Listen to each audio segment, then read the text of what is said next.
Sim, e como nós estávamos falando, e a sua pergunta sobre a questão da influência do Oriente também, é aquilo que eu disse, Daquilo que acaba lá? aquilo que acaba lá, sim temos essa situação que é o hebraísmo. O que se entende por hebraísmo?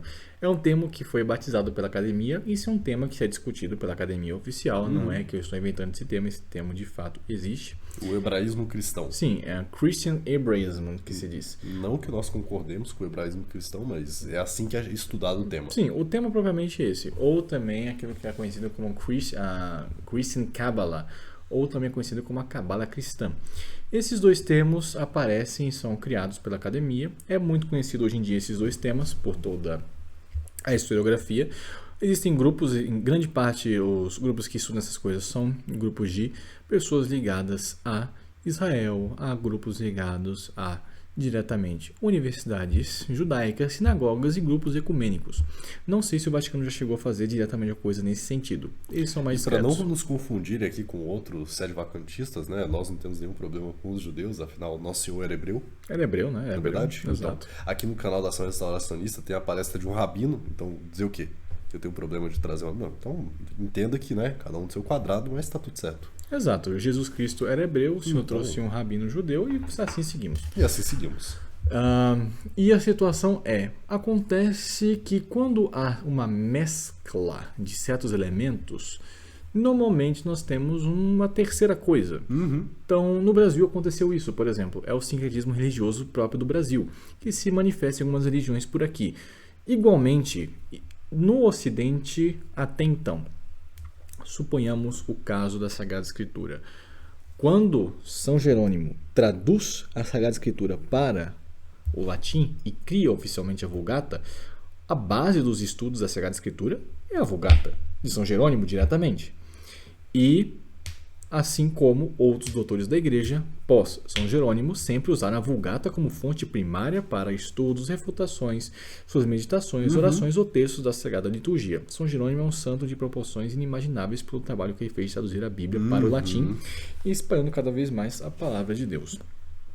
Da mesma forma, Essa história de, eu vou ler a Bíblia em hebraico para aprender algo assim que não tá claro, é algo completamente fora do pensamento católico. é fora do pensamento tradicional. Tradicionalmente não foi assim. Sim, os estudos de hebraico da Sagrada Escritura no início da igreja, feitos por São Jerônimo, era meramente de ordem linguística. Meramente para traduzir alguma coisa aqui e ali e já se seguia. Por quê? Porque toda a tradição católica do início dos primeiros séculos é na base do latim e grego. Sim, e que a tradução de um livro sagrado, ou melhor, do Antigo Testamento, que é uma das grandes partes da Bíblia, nossas Sagradas Escrituras, não é meramente um conhecimento linguístico, mas é também um conhecimento doutrinário.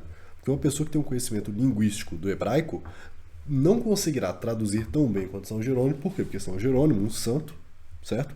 Que conhece a tradição católica, poderia interpretar corretamente o melhor sentido ali expresso. Então não é simplesmente entender ali o sentido do dicionário de cada uma daquelas palavras individuais. É algo interessante porque hoje em dia as pessoas estudam desse modo. Ou seja, antes de ler a patrística, antes de ler tudo isso, aprende hebraico, sai por aí, comprei a Bíblia de Jerusalém, tá tudo certo. Mas, pois é.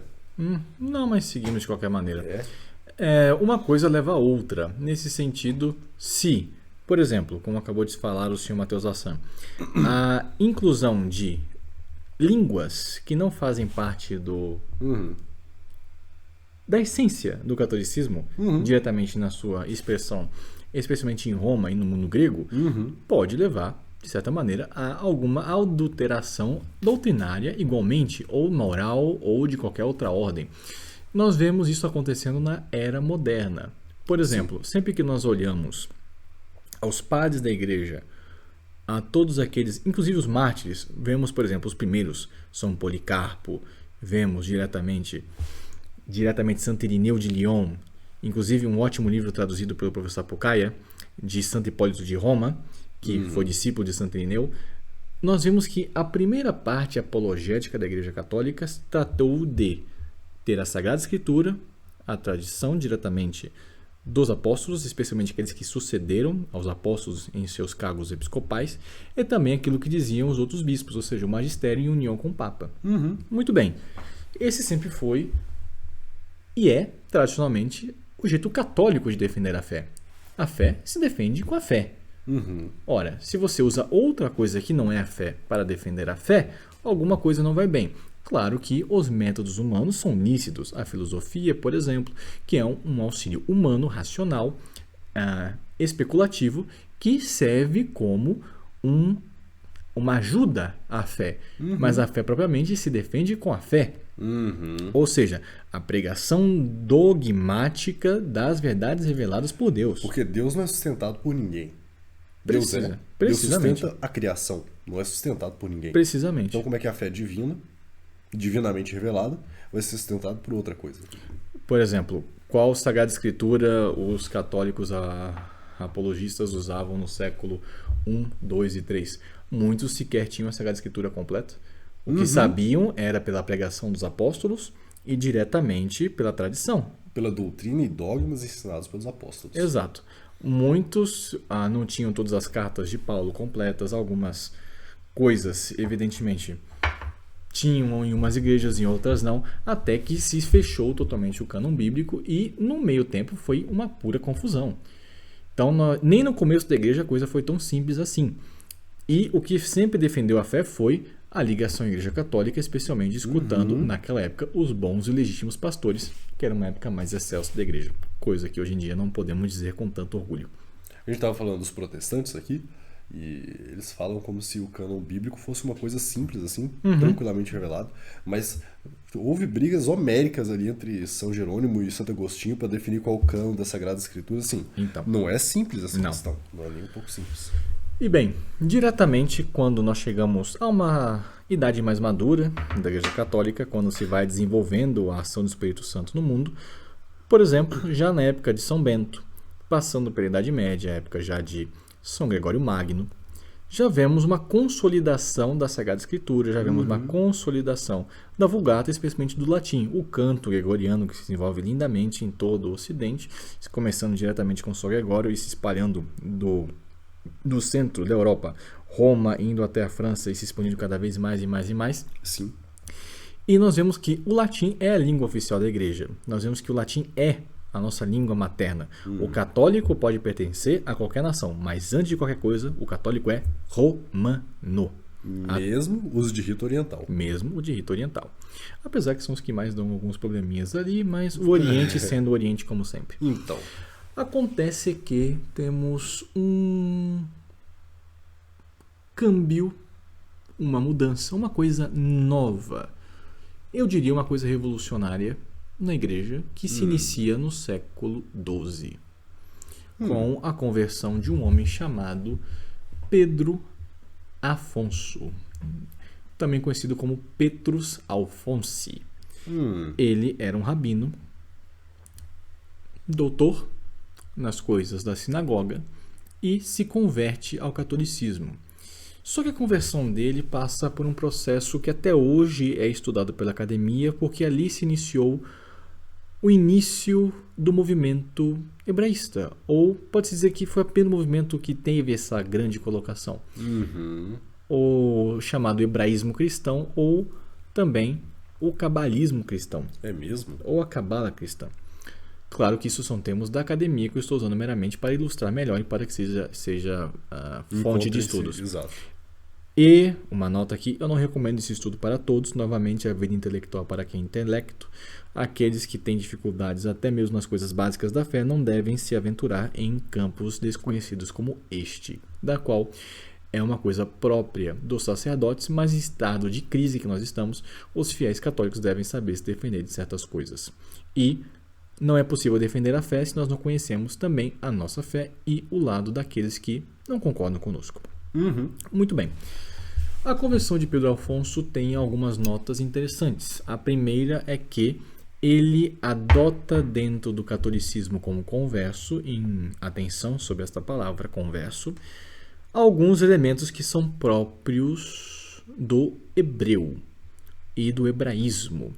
Ou seja, por que não usar a língua hebraica e tudo aquilo que se refere ao Oriente para converter os povos semitas à fé católica?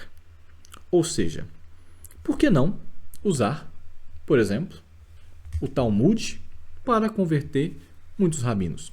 Isto é, inclusive, uma das teses do movimento hebraísta que vai se desenvolver por toda a Idade Média. Inclusive, como eu acabei de falar mais cedo, o Pico della Mirandola era um hebraísta. O Pico della Mirandola teve aulas com um rabino muito inteligente da época, que lhe ensinou hebraico e da qual foi a base do seu pensamento um tanto quanto não ortodoxo, para dizer o mínimo, não é mesmo? E, inclusive, isso vai gerar grandes movimentações em toda a Europa. Não somente na Europa, mas isso vai também afetar toda a parte da Arábia e também o norte da África. O caso mais famoso, como consequência do hebraísmo, é o caso de Joaquim de Fiori. Joaquim de Fiori, existem algumas polêmicas se ele era ou não descendente de judeus. Não se sabe precisamente com uma certeza histórica, mas alguns conjecturam que sim. E dentro do pensamento de Joaquim de Fiori existem muitos elementos que nos parecem próximos ao rabinismo, se assim podemos utilizar esta expressão. E dentro do pensamento de Joaquim de Fiori vemos muitas coisas que nos remetem a isso. Além disso, temos muitas conversões de judeus ao longo da Idade Média que acabam adotando elementos do judaísmo dentro do catolicismo. Por exemplo, um caso famoso é o caso de Nicolau de Lira, que diretamente colocou muitas coisas do judaísmo em seus escritos. Roger Bacon tem coisas que devem ser revisadas também. A Abney de Burgos, por exemplo, nós temos Alfonso de Cartagena, que também tem toda essa questão hebraica. Nós vemos outros autores, por exemplo, um dos casos mais absurdos é o do Ioannis Tritemius, ou o João 3 vezes grande, que era um bispo que foi expulso do convento justamente porque estava realizando magia negra. E dessa vez não era calúnia como o Dom Rodrigo faz, realmente estava fazendo magia negra dentro do convento. Rapaz. E ele era um estudante de hebraico e de ciências ocultas, e da qual essa tradição hebraica, católica, cristã, que mistura hebraísmo, catolicismo e todas essas doutrinas cabalistas, vai se desenvolver até ser uma das bases e pilares também da Renascença com Pico della Mirandola. Tudo que eu estou dizendo é um assunto de academia. Qualquer pessoa que é um historiador mínimo de Idade Média sobre as relações entre catolicismo e judaísmo sabe dessas coisas. E aqui isto mostra já uma mudança histórica, porque eu desconheço, gostaria que alguém me provasse, por exemplo, aonde na tradição católica, patrística, especialmente nos primeiros séculos, que algum católico vá estudar o hebraico com rabinos para entender melhor a sua fé católica. Eu desconheço casos assim no início da igreja e também no ápice que foi a época de São Bento até a época de São Luís IX. Todo esse período de São Bento até São Luís IX foi o ápice da igreja católica no seu nível material. Em seu nível espiritual foi desde os apóstolos até Constantino. Que depois da morte de Cristo, toda a autoridade da antiga aliança é zerada, anulada e transferida para Pedro, os apóstolos e sucessores dos apóstolos. Toda. Não resta nada com a antiga aliança. Precisamente. Por exemplo, na Sagrada Escritura, todas as vezes que no Antigo Testamento o nome Israel aparece, nos dizem a teologia e também os santos doutores que é uma prefiguração da igreja. Israel como uma prefiguração da igreja. E, por exemplo, no início da igreja, tínhamos casos assim de teólogos, bispos, padres, etc., irem a sinagogas estudarem as sagradas escrituras no hebraico original com essa desculpa. Não vemos esse tipo de coisa. No máximo, alguns tradutores para fins linguísticos e com muitíssima diligência. E olhe lá.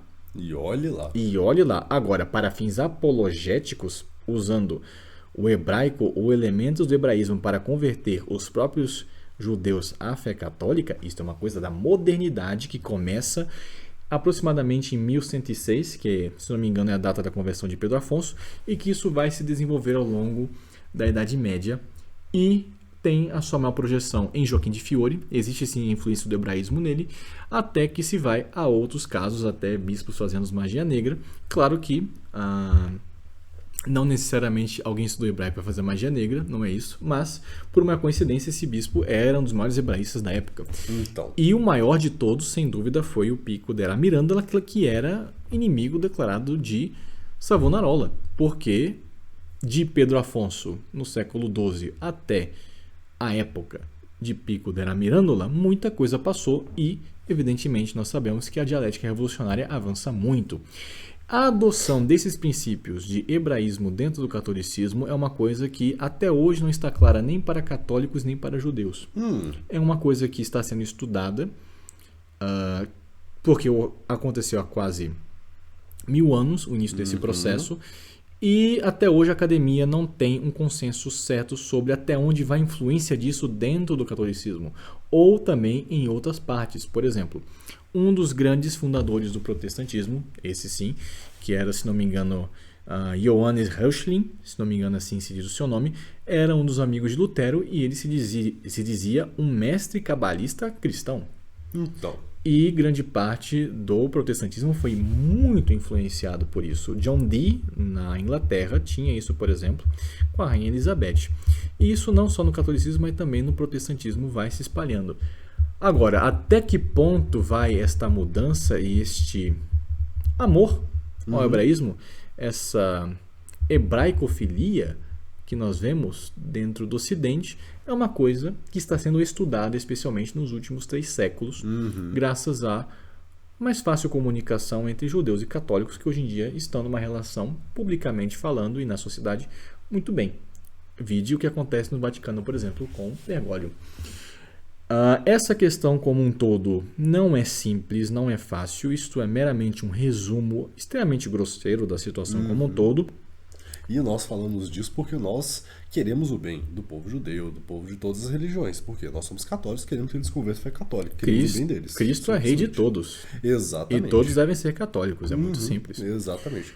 Então, contra qualquer tipo de violência, mas assim, né, queremos o bem deles, nós somos católicos, nossa visão espiritual transcendente é a conversão à fé católica, que para nós é a coisa mais preciosa. Queremos compartilhar com todos os povos. Precisamente. Agora, Sr. Matusalem, um exemplo muito simples, muito visível.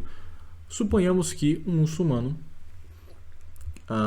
queira converter o povo hindu na Índia, que inclusive existem muitos conflitos na Índia por causa da questão religiosa entre verdade. muçulmanos e hindus.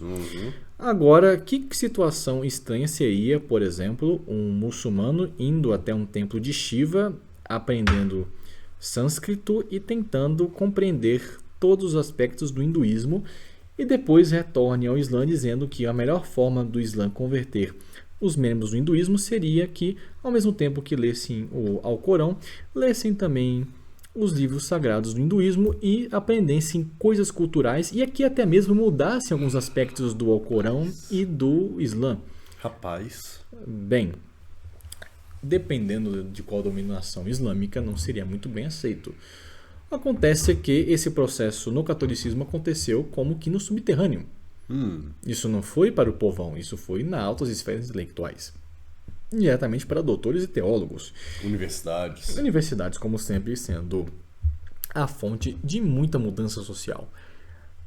E nós vemos que o povo católico nunca chegou a absorver totalmente esta ideia do hebraísmo, mas sim foi uma coisa um pouco mais elevada para a casta intelectual que, vez ou outra, ou gerava um São Tomás de Aquino, ou gerava bem alguns bispos que faziam alguns rituais estranhos dentro do convento.